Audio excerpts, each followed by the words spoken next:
Hello అండి. అందరూ ఎలా ఉన్నారు? మేమైతే బాగున్నాం. మీరు కూడా బాగుండాలని కోరుకుంటున్నానండి. అందరికి ఈ సంవత్సరం డీఎస్సీ రాస్తున్న వాళ్ళందరికీ ఆల్ ది బెస్ట్ అండి. అందరూ కూడా ఎగ్జామ్ బాగా రాయండి. మంచి మార్క్స్ రావాలని కోరుకుంటున్నాను. అలాగే ఈరోజు టాపిక్ ఏంటంటే మన eighth class Telugu text book అనేది చెప్పడం జరుగుతుంది. లెసన్ వైజ్ చెప్తున్నానండి. 8థ్ క్లాస్ ప్రెజెంట్ అవుతుంది. దీనికి ముందు మనం third, fourth, fifth, sixth, seventh అనేవి తెలుగు టెక్స్ట్ బుక్లు మాత్రం కంప్లీట్ చేసామండి. తెలుగు మాత్రమే అవుతుంది ప్రెజెంట్ అయితే. తెలుగు అయిన వెంటనే మనం వేరే సబ్జెక్ట్‌కి వెళ్ళడం జరుగుతుందండి. తెలుగు అయితే అవుతుంది. ఇప్పుడు మనకి 8థ్ అవుతుంది. దీనికి ముందు అన్ని క్లాసులు కూడా చెప్పేసాను. వీడియోస్ కూడా మన ఛానల్‌లో ఉంటాయి. ఒకసారి చెక్ చేయండి. ఇది ప్రెజెంట్ 8థ్ కూడా అవుతుంది. మధ్యలో ఉందండి. దీని గురించి చాలా వీడియోస్ చేశాను 8థ్‌కి సంబంధించి. 8థ్ క్లాస్ సంబంధించి ఇది 15 వీడియో అనుకుంటా. 15, 16 వీడియో అండి.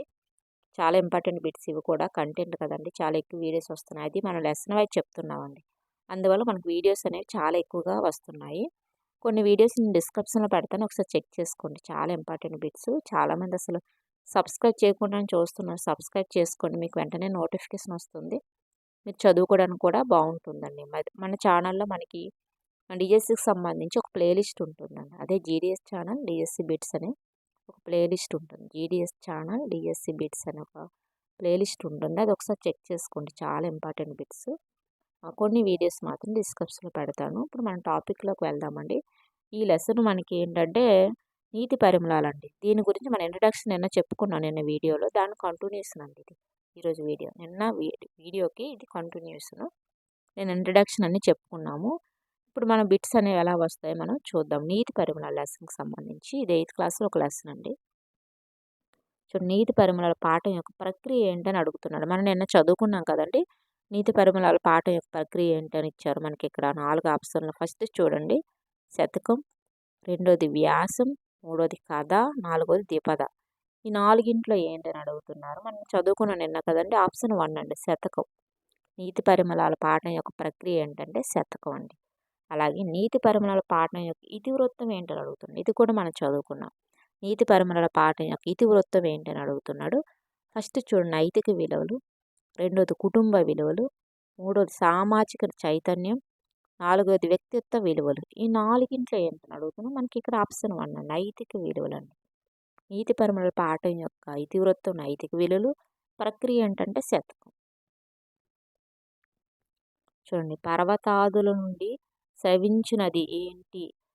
వృత్యుత్పత్తి వృత్యుత్పత్తి అర్థం అంటే ఏంటని అడుగుతున్నారు అనుకోండి. పర్వతాదుల నుండి స్రవించినది అని అడుగుతున్నారు. ఫస్ట్ చూడండి మేఘము, రెండోది శిలాజిత్తు, మూడోది శిఖరం, నాలుగోది స్రవంతి. ఈ నాలుగింట్లో ఏంటని అడుగుతున్నారు. మనకి ఇక్కడ ఆప్షన్ 4 అండి. స్రవంతి అండి. ఏంటండి స్రవంతి. నెక్స్ట్ మనకు చూడండి కంచర్ల గోపన్న రచించిన శతకం ఏది? కంచర్ల గోపన్న గారి యొక్క శతకం ఏదని అడుగుతున్నారు. ఫస్ట్ చూడండి దాశరథి శతకం, రెండోది భాస్కర శతకం, మూడోది మిత్ర సాహస్రి శతకం, వెంకటేశ్వర శతకం. కంచర్ల గోపన్న గారి యొక్క శతకం ఏదని అడుగుతున్నారు. మనకి ఇక్కడ ఆప్షన్ 1 అండి దాశరథి శతకం. దాశరథి శతకం అనేది కంచర్ల గోపన్న గారి యొక్క శతకం. ఆదిశేషుడు గాలిని మాత్రమే ఆహారంగా తీసుకొని దీని ద్వారా మోస్తున్నాడు. ఆదిశేషుడు గాలిని మాత్రమే ఆహారంగా తీసుకొని దేని ద్వారా భారం మోస్తున్నాడు అని అడుగుతున్నారు.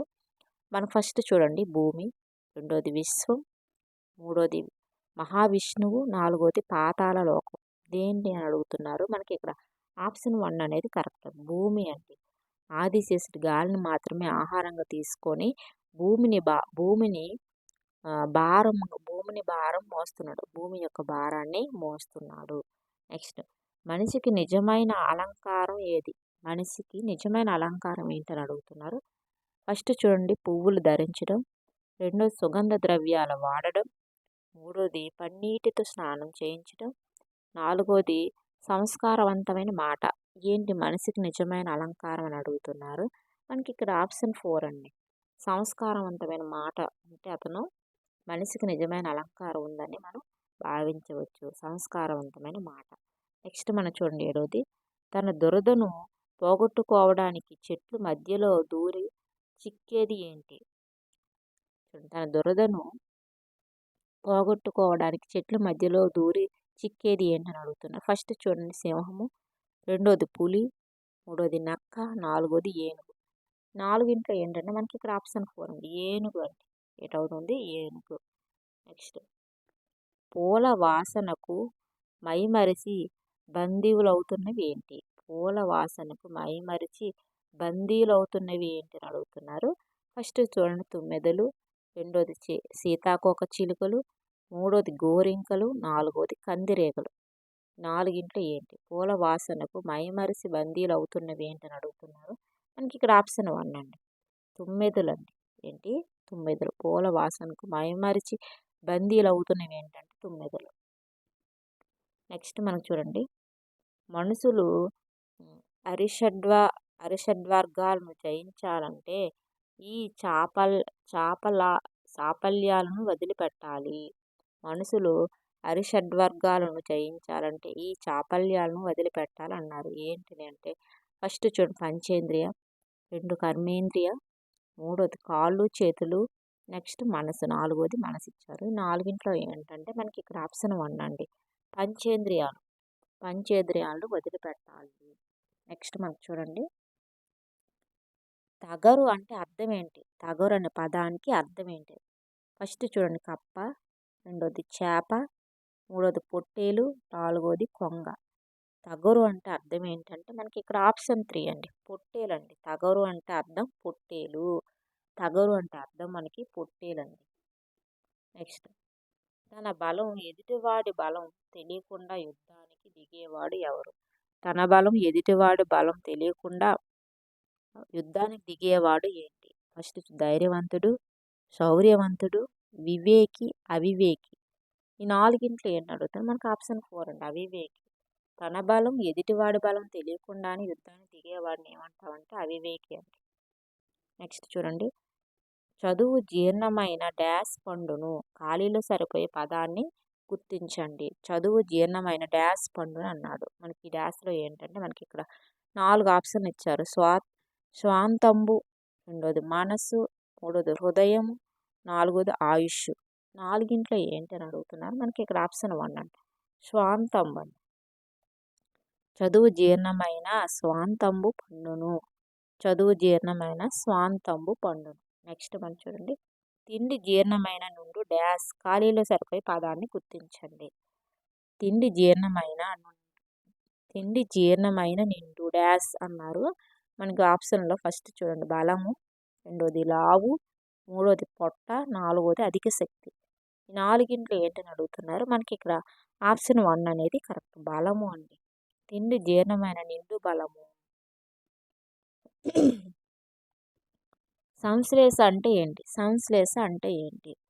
ఫస్ట్ ఆప్షన్ చూడండి, అరసున్న వచ్చుట, రెండోది బిందువు వచ్చుట, మూడోది ధృతము వచ్చుట, నాలుగోది మీది హల్లుతో కూడుకొని ఉండుట.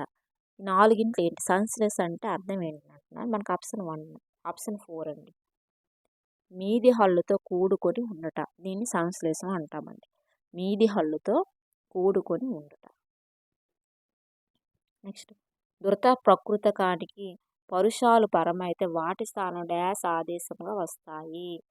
ధృత ప్రకృతకానికి పరుషాలు పరమైతే వాటి స్థానంలో డాష్ ఆదేశంగా వస్తాయి అంటున్నారు. ఫస్ట్ చూడండి అనినాసికాలు, రెండోది ఓష్మాలు, మూడోది సరళాలు, నాలుగోది అంతస్తాలు. ఈ నలుగిట్లో ఏంటంటే మనకి ఇక్కడ ఆప్షన్ 3 అండి. సరళాలు. ధృత ప్రకృతికానికి పరుషాలు పరమైతే వాటి స్థానంలో సరళాలు ఆదేశంగా వస్తాయి. నెక్స్ట్ చూడండి, ఆదేశ సరళానికి ముందున్న ధృతమునకు డాష్ విభాషగా వస్తాయి. ఆదేశ సరళానికి ముందున్న ధృతమునకు డాష్ విభాషగా వస్తాయి. ఫస్ట్ చూడండి అంతస్తాలు, రెండోది గసడదవ, మూడోది బిందు సంశ్లేష, నెక్స్ట్ గజడదబ. నాలుగింట్లో ఏంటంటే మనకి ఇక్కడ ఆప్షన్ 3 అనేది కరెక్ట్ అండి. బిందు సంశ్లేష అండి. ఆదేశ సరళానికి ముందున్న ధృతమునకు బిందు సంశ్లేష విభాషగా వస్తాయి. నెక్స్ట్ గురువు ఇది డాష్. ఇది ఏంటి? నగడమా, మగడమా, తగనమా, భగనమా? గురువు 3 గురువులు ఉంటే ఏంటి అవుతుందని అడుగుతున్నారు. మనకి ఇక్కడ ఆప్షన్ 2 అండి. మగనం అవుతుందండి. ఏంటండి? మగనం. 3 గురుగులు ఉంటే దాన్ని ఏమంటామంటే మగనం అవుతుంది. క్షమను చిరము వారు కావగలరు. ఇది ఏంటి? క్షమను చిరము వారు కావగలరు. ఇది ఏమవుతుంది అన్నారు. మనకు 4 ఆప్షన్లు చూడండి. మత్తేబం, రెండోది శార్దూలం, మూడోది ఆట వెలది, నాలుగోది శేషం. 4గిట్లో ఏంటంటే మనకు ఆప్షన్ 3 అండి. ఆట వెలది అండి. క్షమను చిరము వారు కావగలరు అనేది ఆట వెలదికి సంబంధించింది. నెక్స్ట్ 19 అండి. ధృత ప్రకృతకానికి కారం పరమైతే దానికి ఆదేశం వచ్చే అక్షరం ఏంటి? ధృత ప్రకృతకానికి కాకారం పరమైతే దానికి ఆదేశం వచ్చే అక్షరం ఏంటి అడుగుతాను. ఫస్ట్ చూడండి, బకారం, రెండోది కకారం, మూడోది యకారం, నాలుగోది గకారం. 4గిట్లో ఏంటంటే మనకి ఇక్కడ ఆప్షన్ 4 అండి, గకారం అండి. ధృత ప్రకృతానికి కకారం పరమైతే దానికి ఆదేశంగా వచ్చే అక్షరం గకారం అండి. నెక్స్ట్ కరి, దీనికి వృత్యుత్పత్తి అర్థం ఏంటి? కరి పదానికి వృత్యుత్పత్తి అర్థం ఏంటి అని అడుగుతున్నారు. ఫస్ట్ చూడండి, అంకుశం కలది, కరము కలది, మూడోది నిరము కలది, నాలుగోది క్షీరమ కలది. కరి అనే పదానికి వృత్యుత్పత్తి అర్థం ఏంటి అని అడుగుతున్నారు. మనకి ఇక్కడ ఆప్షన్ 2 అండి, కరము కలది. కరి అంటే కరము కలది. నెక్స్ట్ మనకు చూడండి 21ది, కింది పద్య పాదాలను సరైన క్రమంలో అమర్చండి అన్నాడు. ఫస్ట్ మన 4 ఆప్షన్లో చూడండి. ఫస్ట్ది భూషిత కేశపాశ మృదు పుష్ప సుగంధ జలాభిషేకముల్. గుర్భూషణమే సుభూషణము భూషణముల్ నశించు నన్నియున్. నెక్స్ట్ భూషలు గావు మర్తులియకు భూరిమయంగద తారహారముల్.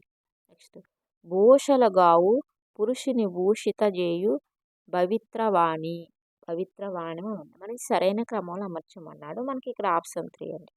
మనకి ఫస్ట్ చూడండి, భూషలగావు మర్త్యులకు భూరిమయంగద తారహారముల్ అని ఉంది. నెక్స్ట్ మనకి రెండోది భూషిత కేశపాశ మృదు పుష్ప సుగంధ జలాభిషేకముల్.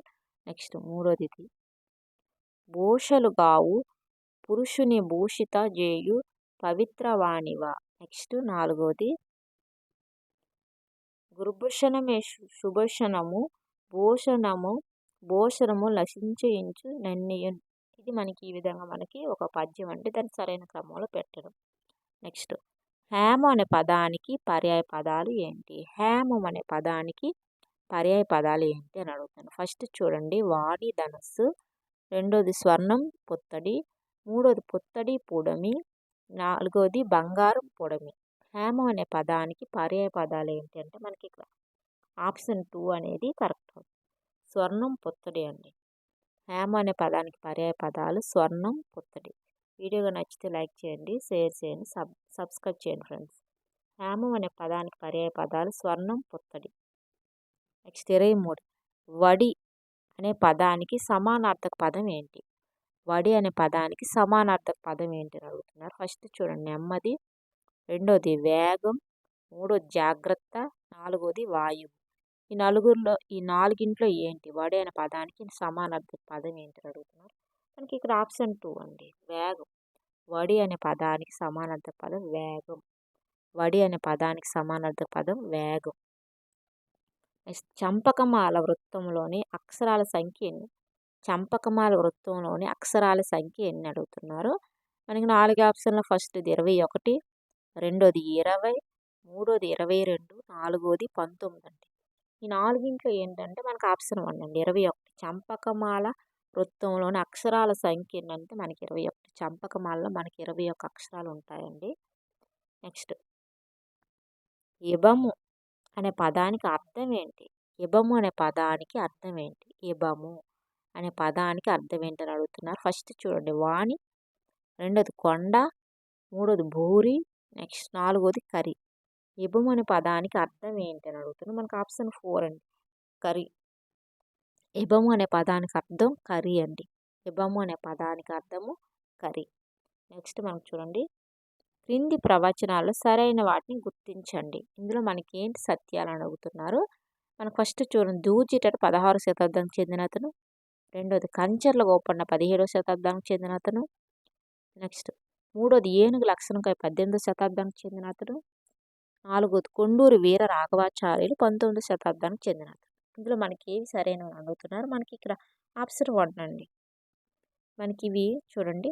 ఫస్ట్ ఇది కరెక్ట్ అండి. దూజిడి 16వ శతాబ్దానికి చెందిన అతను.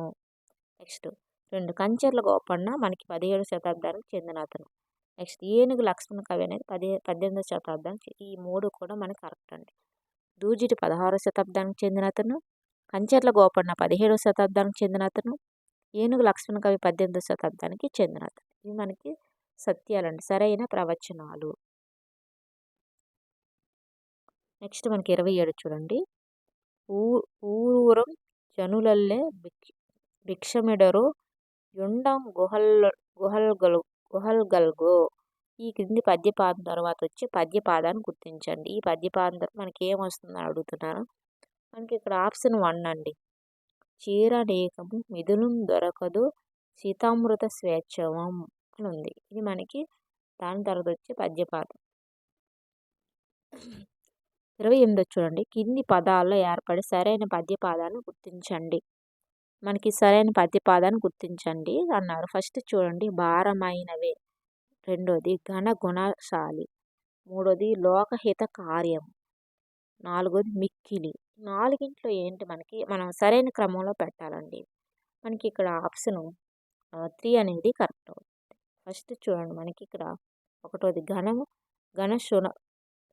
ఘన గుణశాలి. నెక్స్ట్ లోకహిత కార్యము, మిక్కిలి, నాలుగోది భారమైనవే.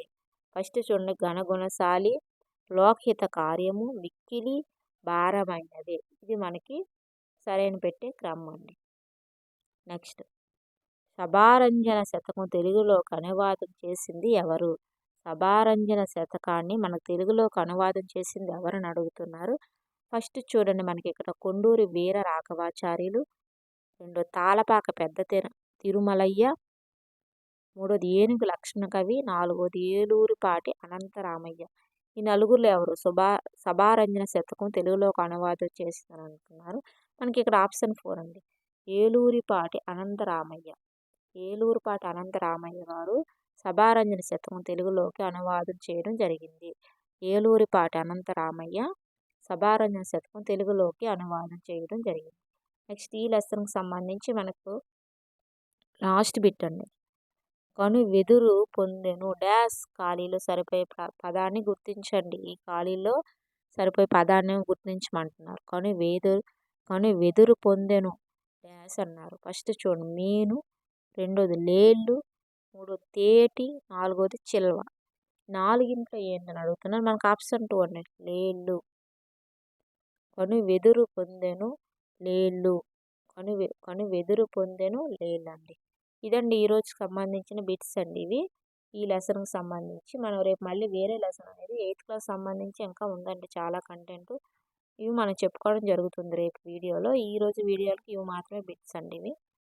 ఓకే అండి, వీడియో కూడా నచ్చితే లైక్ చేయండి, షేర్ చేయండి, సబ్స్క్రైబ్ చేయండి ఫ్రెండ్స్. చాలా ఇంపార్టెంట్ బిట్స్ ఇవి.